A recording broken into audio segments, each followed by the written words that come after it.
নমস্কার, আপনারা দেখছেন তুহিনার হেলদি রান্না। আমার একটা জায়ের মেয়ে আছে, সে ক্লাস 6-এ পড়ে। ওর যখন কানফোড়া হয় তখন ডাক্তারখানা থেকে কানফোড়া হয়েছিল। একবার ওষুধ খেতেই সব কিছু ঠিকঠাক হয়ে গিয়েছিল, কোনো রকম প্রবলেম হয়নি। এবছর পার্লার থেকে ওর নাক ফোড়া হয়েছে। এমন নাকটা ইনফেকশান হয়ে গিয়েছিল যে ওকে অ্যান্টিবায়োটিক খেতে হয়েছিল 3বার। এর সঙ্গে 3 রকম মলম ঘুরিয়ে ফিরিয়ে ইউজ করছিল, কিন্তু কোনোভাবেই ভালো হচ্ছিল না।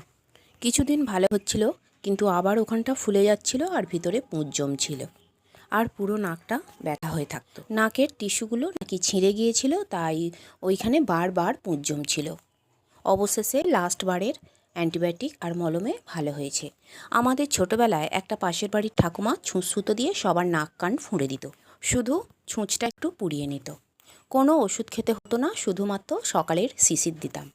আর এখনকার ছেলে মেয়েদের কত রকম সমস্যার সম্মুখীন হতে হয়।